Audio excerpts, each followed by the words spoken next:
Listening practice through dictation 4. Nature and the environment. Unit 1. Hibernation.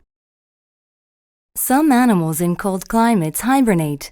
This means that they spend the winter months in a very long and deep sleep. Many animals find shelter underground. They dig out shelters to sleep in. Animals that cannot dig find cracks or holes at the base of trees and bushes. If they like the place they find, they might use it for years and years. Animals that hibernate include cold-blooded animals, such as lizards, frogs, and snakes.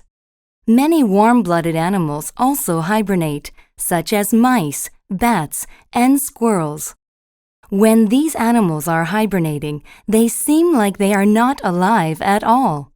Warm-blooded animals seem colder to the touch, however, their blood is still very warm. Hibernating animals have a very slow heartbeat. They almost stop breathing. Extra blood sugar and fat in their bodies keep them alive. They eat lots of food just before they hibernate. Winters that do not stay cold are dangerous for hibernating animals. They can sometimes wake up in their shelters when it gets a little warm. Then they use energy by moving around. During winter, there is very little food. These animals can get very thin and weak. If they move around too much and do not eat, they can die. Animals hibernate to escape the cold. There are also animals in hot climates that escape the heat. During very hot or dry weather, they sleep underground. This is called aestivation. Unit 2. Falling leaves. Autumn or fall is the season between summer and winter. The days become shorter and the air gets cooler. Trees sense these changes, so they start preparing for colder weather. Trees that have leaves block water and food from coming through the branches to the leaves. When this happens, the leaves die. They fall off the tree or the wind blows them away. This is why autumn is usually called fall in America. As the leaves start to die, they appear to change from green to red, yellow, orange, or brown. Actually, the leaves are really these colors all year long.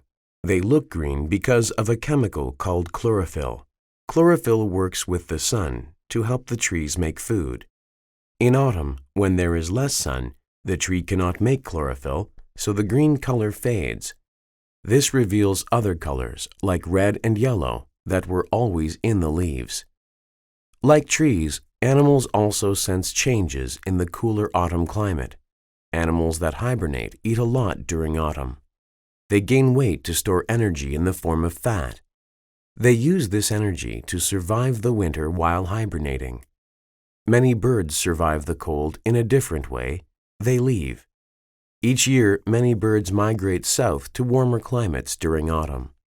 They migrate north again in the spring. Not a bad idea if you ask me. After all, who would refuse a midwinter trip to sunny Thailand? Unit 3. How the Dinosaurs Disappeared. The death of the dinosaurs is a great mystery. About 65 million years ago, dinosaurs lived all over the earth. They had existed for nearly 200 million years. Suddenly, they all became extinct. Many scientists believe that the dinosaurs were killed by a large meteor. They think that this meteor was about 6 to 12 miles wide. It crashed into southern Mexico and made a hole about 130 miles wide. The crash threw dust and dirt into the sky. Dust clouds darkened the Earth's atmosphere.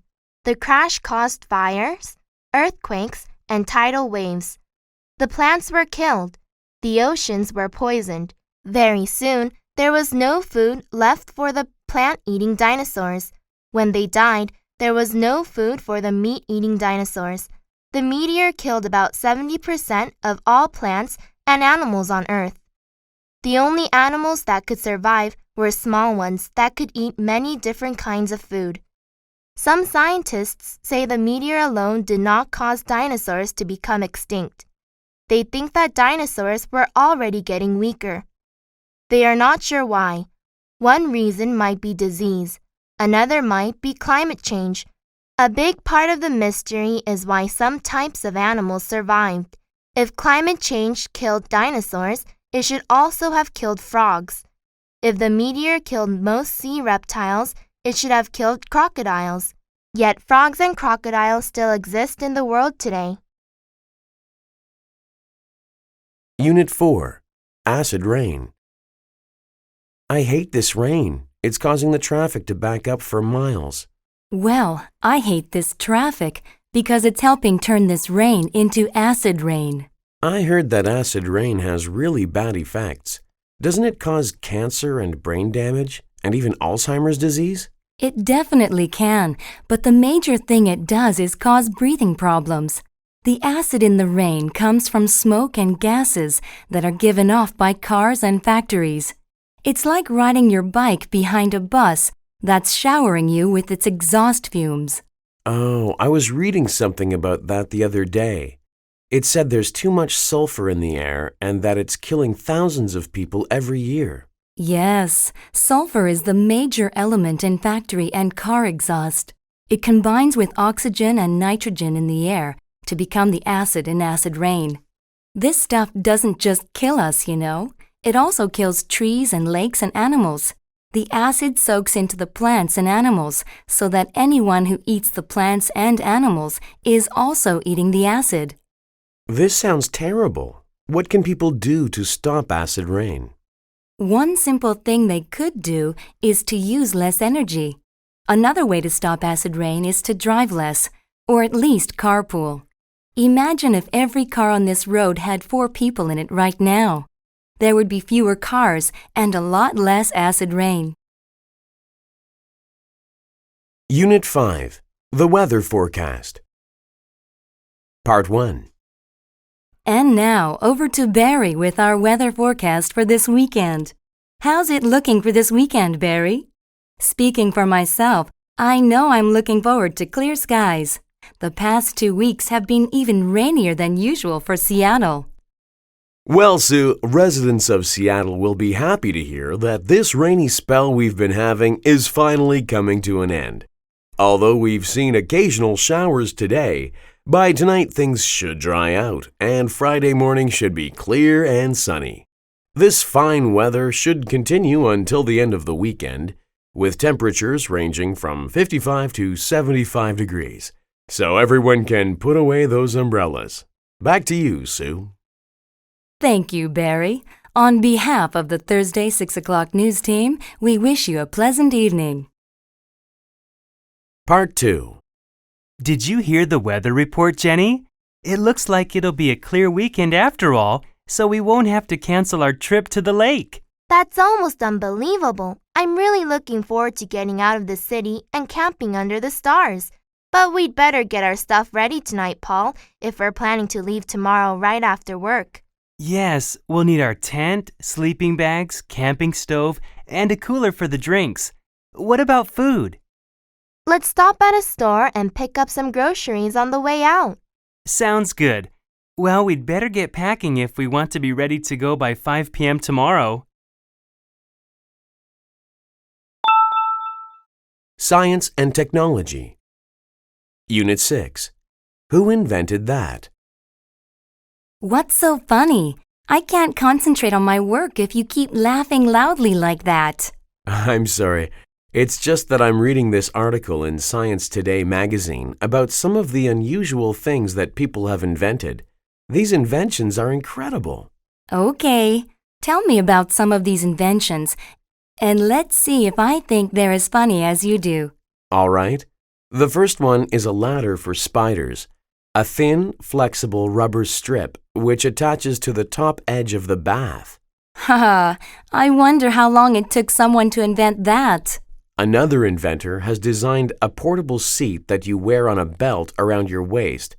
In this picture, it looks like a big plastic cushion. Well, that is very unusual, but who would want to walk around with a portable plastic seat hanging from their waist all the time? Another unusual invention is this one. Look, it's a car plate that indicates whether the driver is a man or a woman by using different colors on either side. There's one color for males and one for females. What's the point of that invention?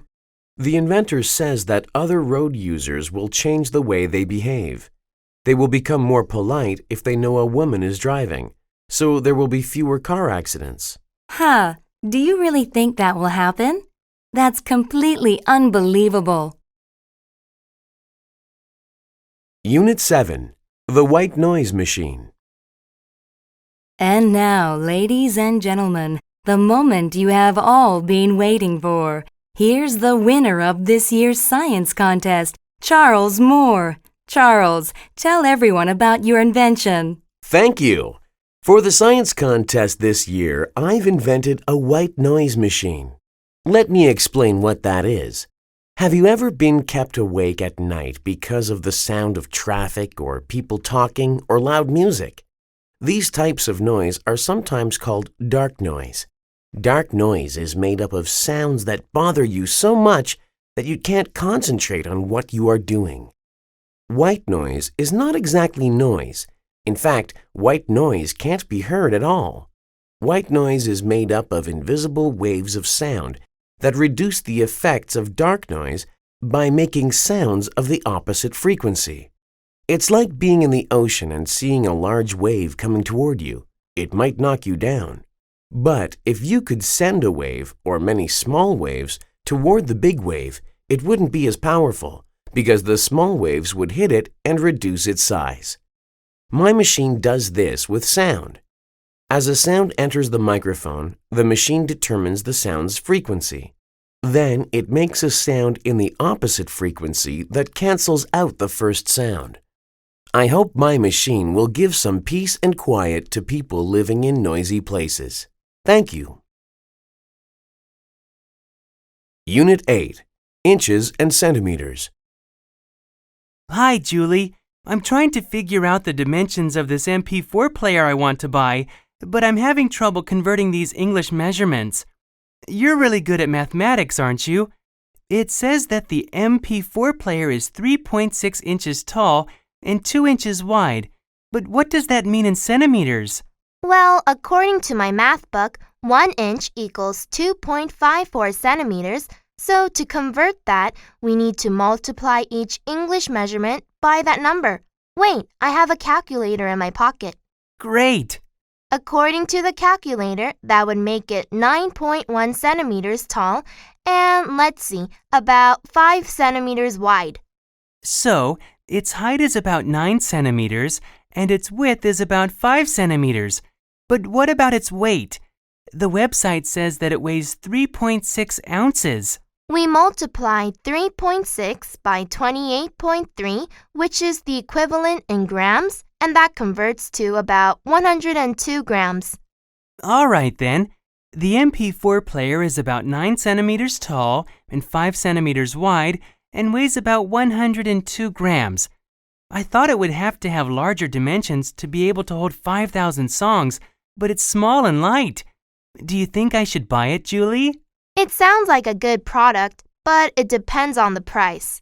Well, now I have the same sort of problem again. Could you help me figure out how to convert Chinese currency to our currency? Unit 9. Communicating Online. Computers have transformed the way people communicate. In some ways, this transformation is good, but in other ways, it could be harmful. Statistics show that millions of people use the internet every day. People shop online, play games, and search for information. Studies also show that people use the internet mainly for communication. The internet has made communication fast and convenient. Email can travel anywhere within seconds. Chat rooms include people from all over the world. People can even make internet telephone calls. However, this type of communication is very different from what people did in the past.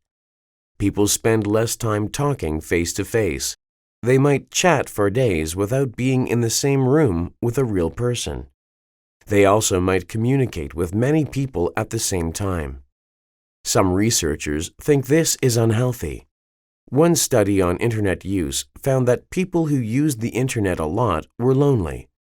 Also, they did not communicate as much with members of their family. Many people have criticized this study. They say it did not include enough people and that loneliness is hard to measure. In my opinion, all types of communication are good. It is great to email someone and get a fast response. It is also nice to talk face to face. We can do both. The internet is a fantastic tool.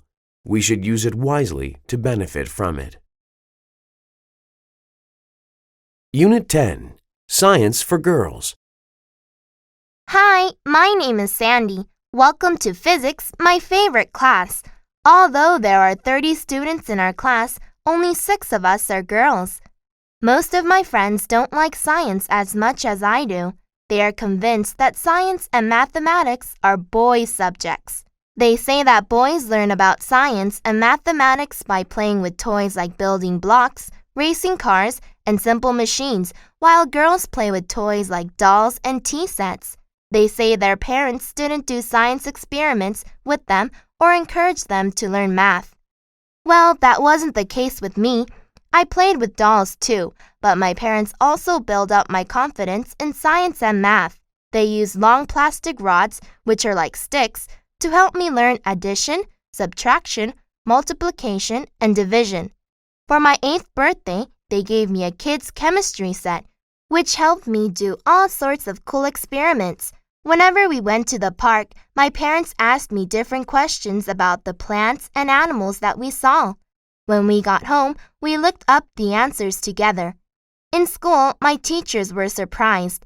They were used to boys giving all the answers in science class. They were impressed with my science exam scores. I have lots of confidence in myself. I know that boys are not smarter than girls in science and math classes. I just wish I could convince my friends.